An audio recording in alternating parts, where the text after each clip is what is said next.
Donc Pierre, une première œuvre que tu nous proposes, que peux-tu nous permettre de comprendre? Alors, c'est une œuvre que j'ai intitulée donc Pise, qui fait référence donc à Piet Mondrian, qui est un artiste hollandais du XXe siècle, qui faisait de la peinture abstraite. Et il utilisait que des lignes verticales et des lignes horizontales. Voilà. Donc moi, j'ai fait une citation, mais en même temps, je me suis permis d'utiliser une ligne en biais qui fait penser donc à la tour de Pise, qui est penchée.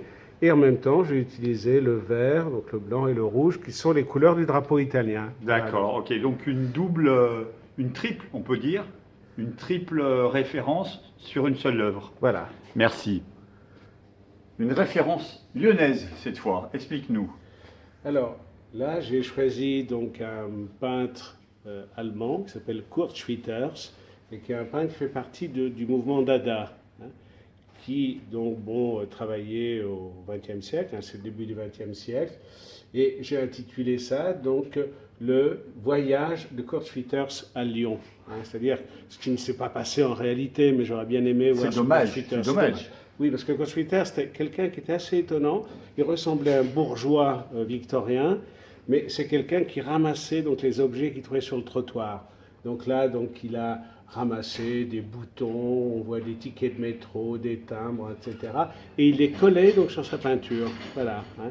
Alors moi, j'ai essayé d'imaginer donc des objets qu'il aurait pu ramasser à Lyon, avec les gratons, par exemple, le Beaujolais ancien, donc je me suis amusé, la fourchette, bien sûr, le saucisson, etc. Voilà. Ça tombe bien, on est dans une cuisine, on entend des bruits de cuisine derrière. On est en plein milieu là. Hein. On est à Lyon. On est à Lyon, on est à Lyon, on voilà. est dans le pays de la gastronomie. Donc une évocation donc de la cuisine lyonnaise.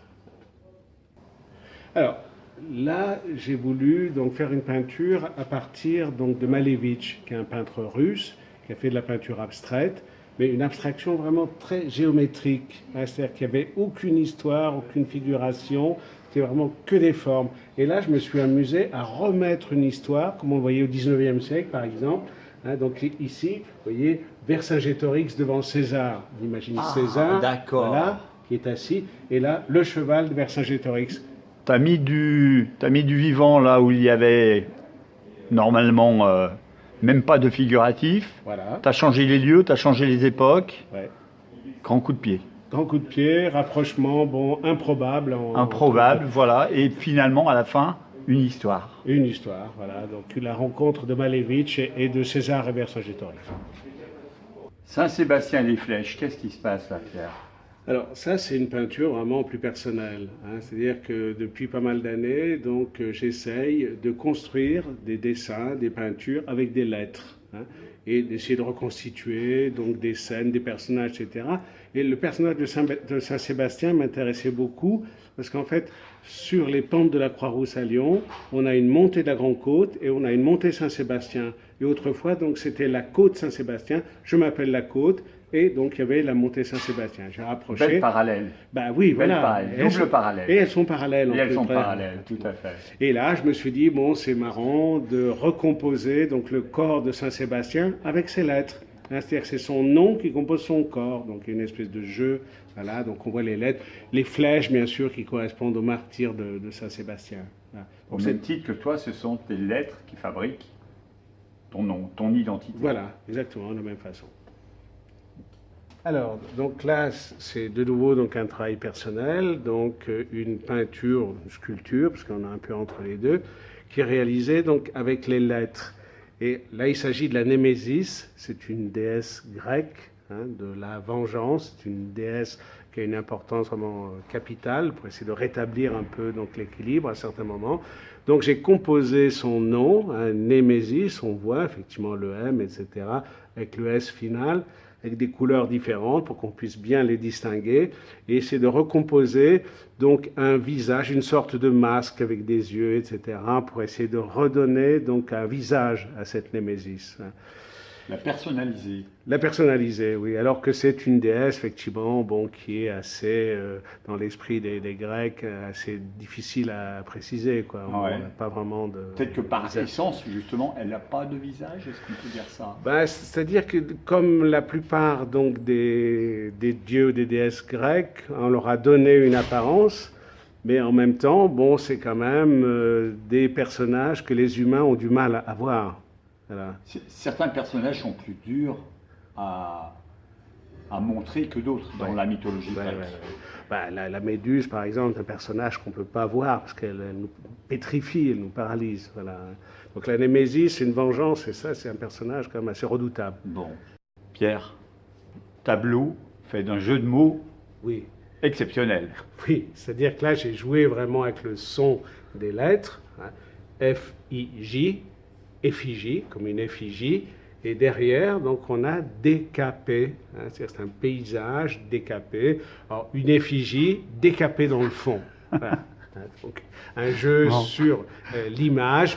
Ça fait penser un peu à la Némésis aussi, hein, je veux dire, l'effigie de quelqu'un, donc c'est son image, et là, elle est vraiment décapée dans le fond. Tout est finalement vite dit. Il y a à regarder et à comprendre longtemps sur cette toile. Oui, il peut y avoir des prolongements, bien Oui. entendu. Hein, On parle de l'orgueil un peu là Oui, bien sûr. parle de- oui, on- la prétention qu'on peut avoir, bon, dans les portraits, dans son image, et là, donc, on sent que certaines fois, il faut décaper tout ça. Alors, bon. Très bien. Bon. Pierre, le coup de tête de Zidane en 2000, Coupe du Monde, est-ce que c'est de ça dont tu parles? Alors, ça aurait pu être ça, effectivement, au départ, hein, dire un coup de tête, donc, sur un joueur hein, qui est allongé. Coupable? Ouais, c'est-à-dire Un que coup coupable, je veux oui, dire. un coup coupable, un coup de tête coupable. Le soigneur, donc, qui est en train bon, de lui prêter main forte, voilà. Et là, le joueur fautif. Là, l'arbitre, bon, avec son carton rouge. Mais si on regarde bien l'ensemble, on peut retrouver donc l'Angélus de Millet, qui est un Oh. tableau très célèbre. Donc, Il du jouait au 19e. foot. Lui joue au foot, voilà.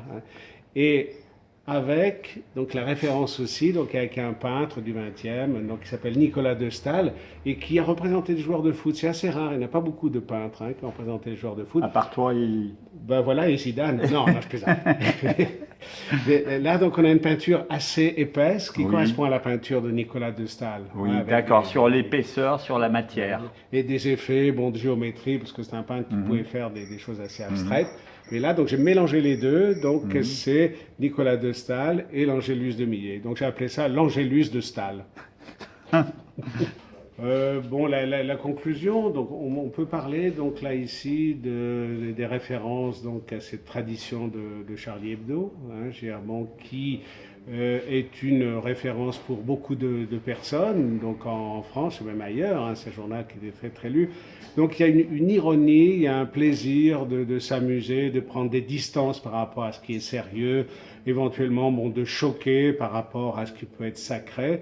Il y a une liberté individuelle, il y a quelque chose de très humain dans l'histoire de l'art, et on peut donc quand même joindre la grande peinture, les grandes références, avec l'humour donc du quotidien, l'humour et la provocation, avec la caricature.